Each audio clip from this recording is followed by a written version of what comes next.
Busy ہوں گے، جمیلہ نے مسکراتے ہوئے کہا۔ روز بزی ہوتے ہیں، آج کون سا انوکھا بزی ہے؟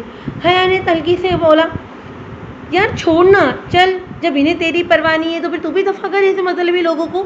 جمیلہ نے حیا کو دیکھتے ہوئے کہا تو حیا منہ بنا کر جھکا گئی تھی۔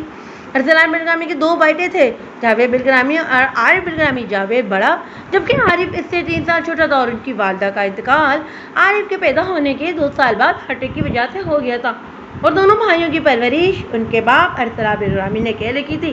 ارسلان بلگرامی بزنس مین تھے اور ان کے بعد ان کے بزنس کو جاوید نے سنبھالا تھا۔ عارف کا کوئی انٹرسٹ نہیں تھا، اس نے کوئی توجہ نہ دی، لیکن باپ کے انتقال کے بعد ان کی وصیت کے مطابق ساری جائیداد کا 80% جاوید جبکہ 20% حصہ عارف کے حصے میں آیا تھا، اور یہی بات عارف کو آگ لگا گئی تھی۔ فی الوقت اس نے کچھ نہ کہا، مگر اس نے آفس جانا شروع کر دیا تھا۔ جاوید کے ہاں ایک بیٹی ہوئی تھی جس کا نام حیا جاوید بلگرامی تھا۔ اس کے پیدا ہوتے ہی کچھ وجوہات کی بنا پر حیا کی امی کا انتقال ہو گیا تھا، اور اس کی پرورش جاوید نے کی تھی۔ دوسری طرف عارف کا ایک ہی بیٹا تھا، فاروق بلگرامی، جو حیا سے چند ماہ بڑا تھا۔ عارف نے پلان کے تحت اس کے باپ اور اپنے بھائی جاوید بلگرامی کو مار دیا تھا۔ جب حیا 1 سال کی ہوئی تھی تو اسے بتایا گیا تھا کہ عارف بلگرامی اس کا اصل باپ ہے، کیونکہ جاوید بلگرامی نے اپنی ساری جائیداد حیا کے پیدا ہوتے ہی اس کے نام کر دی تھی، اور کہا تھا کہ جب تک حیا بالغ نہیں ہو جاتی تب تک یہ جائیداد کسی اور کے نام نہیں ہو سکتی۔ اسی وجہ سے عارف حیا کو اپنی بیٹی بنائے اسے باپ کی طرح ٹریٹ کیا کرتا تھا، لیکن حیا صرف اس کا مہرہ تھی، جائیداد حاصل کرنے کا ایک ایسا مہرہ۔ اسے حیا سے کوئی انسیت نہیں تھی۔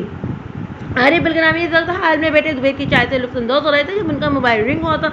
عارف نے موبائل کی اسکرین پر انون نمبر دیکھ کر کال ڈسکنیکٹ کر دی اور دوبارہ چائے پینے کے سوپ لینے لگے تھے کہ چند منٹ بعد ان کا موبائل دوبارہ رنگ ہوا، مگر اب بھی میسج آیا تھا۔ عارف نے موبائل اٹھا کر میسج اوپن کیا، اور میسج پڑھتے ہی انہوں نے چائے کا کپ ٹیبل پر رکھا تھا اور چہرے پر خوف اور غصہ پھیلا تھا۔ اب اگر میری کال ریسیو نہیں کی نا تو اپنے بیٹے کی موت اور اپنی بیوقوف پر ساری عمر آنسو بیٹے بہاتے رہ جاؤ گے۔ میسج پڑھتے ہی کچھ سیکنڈ بعد کال آئی تھی جسے ایک لمحے میں عارف نے اٹینڈ کی تھی۔ کون ہو تم؟ میرے بیٹے کو کیسے کڈنیپ کیا تم نے؟ تم مجھے جانتے نہیں ہو، عارف بلگرامی شہر کا مشہور بزنس مین ہوں میں، لمحہ نہیں لگے گا تمہاری بوٹیا چیل کو کھلانے میں۔ کال اٹھاتے ہی عارف تو پھٹ پڑا تھا۔ زبان سنبھال کر بات کرو عارف بلگرامی، تم جانتے نہیں ہو کہ میں کون ہوں۔ مزنا چیز کو انتشا دی ولن کہتے ہیں۔ انت نے غصے سے اپنا تعارف کروایا تھا جبکہ عارف کے ہاتھوں سے موبائل گرتے گرتے بچا تھا۔ دی ولن؟ انتشا؟ عارف نے خوف سے ہلکلاتے ہوئے اس انسان کا نام لیا تو جو جانوروں کی طرح لوگوں کو مار دیتا تھا، جس کے نزدیک انسان کی قیمت 2 کوڑی کے برابر تھی، لیکن آج تک اسے کوئی پکڑ نہیں پایا تھا کیونکہ وہ اپنے پیچھے کوئی ثبوت ہی نہیں چھوڑتا تھا۔ تمہارا بیٹا نا میرے قبضے میں ہے، اگر اس کی جان چاہتے ہو تو مجھے کچھ دینا ہوگا تمہیں۔ انت نے سنجیدگی سے کہا۔ کیا چاہیے آپ کو؟ عارف نے ہلکلاتے ہوئے پوچھا تھا۔ تمہاری بیٹی کی جان کے بدلے میں تمہاری بیٹی مجھے دینی ہوگی، ہمیشہ کے لیے، ورنہ میں تیار ہوں، مجھے منظور ہے۔ انت کی بات پوری ہونے سے پہلے ہی عارف نے جلدی سے کہا تھا، جسے سن کر انت کے چہرے پر مسکراہٹ گھیری ہوئی تھی۔ گڈ، مجھے لگا تھا کہ تم اپنے بیٹے کی طرح بے وقوف نکلو گے، مگر تم تو ہوشیار نکلے۔ کل آ جانا اپنی بیٹی کو لے کر، ورنہ تمہارے بیٹے کی لاش کل تمہیں مل جائے گی۔ انت نے کہتے ہی کال کاٹ دی تھی اور عارف نے اپنے چہرے پر آیا پسینہ صاف کیا تھا، لیکن اس نے سوچ لیا تھا کہ اسے کیا کرنا ہے آگے۔ اچھا منہ کیوں بنایا ہوا ہے تم نے؟ ایک کام کرتے ہیں، کل چلتے ہیں، موڈ اچھا ہو جائے گا، تھوڑا انجوائمنٹ بھی ہو جائے گی۔ جمیلہ نے حیا کے چہرے پر دیکھتے ہوئے آئیڈیا دیا تھا۔ نہیں یار، تمہیں جانا ہے تو جاؤ، مجھے نہیں جانا، تمہیں پتہ ہے نا میں کلب وغیرہ نہیں جاتی۔ حیا نے جمیلہ کو دیکھتے ہوئے صاف انکار کر دیا تھا۔ دس از ناٹ فیئر حیا، مجھے کوئی ایکسکیوز نہیں چاہیے، تم چل رہی ہو مطلب چل رہی ہو بس۔ جمیلہ نے حیا کو دیکھتے ہوئے ضدی انداز میں کہا تھا۔ یار انو کہ کلب کا ماحول کیسا ہوتا ہے؟ حیا نے بیچارگی سے سمجھانا چاہا۔ What ever, I don't care, جیسا بھی ہوتا ہے کم از کم تھوڑا بندہ ریلیکس تو ہو جاتا ہے نا، اور ویسے بھی یہاں منہ لٹکائے رہنے سے کچھ نہیں ہونے والا۔ جمیلہ نے حیا کو دیکھتے ہوئے کندھے اچکا کر کہا تھا۔ یا میرا کارڈ وغیرہ گھر میں جلدی میں پرس لانا بھول گئی تھے، حیا نے بہانہ بناتے ہوئے کہا تھا، کیونکہ اس کا موڈ نہیں تھا کلب جانے کا، اور وہ جاتی بھی نہیں تھی کیونکہ اسے یہ سب چیزیں اچھی نہیں لگتی تھی۔ وہ امیر خاندان کی ہونے کے باوجود امیر جیسا لائف اسٹائل فالو نہیں کرتی تھی۔ کلب جانا، رات کو لیٹ نائٹ گھر آنا، لڑکوں سے دوستی کرنا اور ایسی دوسری ایکٹیویٹی جو حیا کو ناگوار لگتی تھی، کوئی بات نہیں، تم گھر جاؤ، ریڈی ہو، میں 20 منٹ میں تمہیں پک کرتی ہوں، اگر اب تم نے کوئی بہانہ تراشا نا تو پھر دیکھنا۔ جمیلہ نے حیا کو دیکھتے تھوڑا سختی سے کہا تھا، اور حیا بیچارگی سے دیکھتے ہوئے گھر جانے کے لیے اٹھ کھڑی ہوئی۔ اس وقت اپنے گھر میں موجود ٹانگ پر ٹانگ رکھے سگریٹ کے کش لگا رہا تھا اور فاروق کو تھوڑے فاصلے پر گھٹنوں کے بل بٹھایا ہوا تھا۔ اس کے ہاتھ ہنوز پہلے کی طرح کمر سے بندھے ہوئے تھے اور چہرے پر کپڑا بندھا ہوا تھا۔ ابھی انت نے سگریٹ کے کش لگا ہی رہا تھا کہ اس کا موبائل رنگ ہوا۔ انت نے موبائل کی اسکرین کو دیکھا، اس کے آدمی کی کال تھی۔ ہیلو، بولو کیا ہوا؟ انت نے کال ریسیو کرتے ہی پوچھا تھا، سر آج رات 8 بجے رائل بلو کلب میں اسلحہ سپلائی ہونے والا ہے جو آج رات ہی امریکہ کی طرف بھیج دیا جائے گا، جس سے بہت نقصان ہوگا ہمیں، مقابل نے رات درانا انداز میں بتایا تھا۔ ٹھیک ہے، آتا ہوں میں، انت نے گھڑی میں ٹائم دیکھتے ہوئے کہا۔ اس وقت 7 بج رہے تھے اور اپنی بات کی تھی کال کاٹ دی تھی۔ گاڑی نکالو، انت نے کھڑے ہوتے ہوئے اپنے گارڈ کو کہا تو جو گاڑی نکالنے کے لیے باہر گیا تھا، اس کا خاص خیال رکھنا، میں آتا ہوں ابھی۔ انت نے دوسرے باڈی گارڈ کو حکم دیا اور کوٹ کا بٹن لگاتے باہر کی جانب چل دیا۔ کہاں جا رہی ہو حیا؟ حیا کو تیار نکلتا دیکھ کر عارف ابراہیمی نے پوچھا تھا۔ کہیں نہیں ڈیڈ، دوست کے ساتھ باہر جا رہی ہوں، 1 گھنٹے میں آ جاؤں گی، حیا نے عارف ابراہیمی کو دیکھتے ہوئے کہا جو صوفے پر بیٹھے ہوتے۔ اچھا، یہاں آؤ، میری بات سنو، عارف ابراہیمی نے حیا کو اپنے پاس بلاتے ہوئے کہا۔ جی ڈیڈ کہیے، حیا نے عارف ابراہیمی کے ساتھ بیٹھتے ہوئے پوچھا تھا۔ مجھے تمہاری سائن چاہیے بیٹا، عارف ابراہیمی نے پیپر حیا کی طرف بڑھاتے ہوئے کہا تھا۔ وہ کیوں ڈیڈ؟ حیا نے حیرت سے پوچھا۔ بیٹا بزنس میں بہت لاس ہو گیا ہے اور بس داروں کا قرض ادا کرنا ہے، تو تمہارے نام جو میں نے دبئی کا بنگلہ خریدا تھا نا، اسے بھیجنا پڑے گا، تبھی قرض داروں کا قرض اتار پاؤں گا میں، عارف ابراہیمی نے حیا کو دیکھتے ہوئے مصنوعی افسردگی سے کہا تھا۔ ابھی عارف ابراہیمی بول ہی رہے تھے جب باہر سے کال کیا آواز سنائی دی، ایسا لگ رہا تھا جیسے کوئی ہر کر اٹھانا بھول گیا ہو۔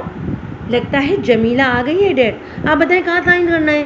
ہاں نہیں، جلدی سے پین پکڑے ہوئے عارف ابراہیمی سے کہا تھا۔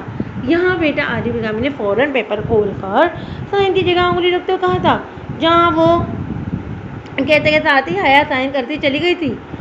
ہو گیا، شکریہ بیٹا، سائن ہوتا ہی عارف ابراہیمی نے حیا کو دیکھتے ہوئے مسکرا کر کہا تھا۔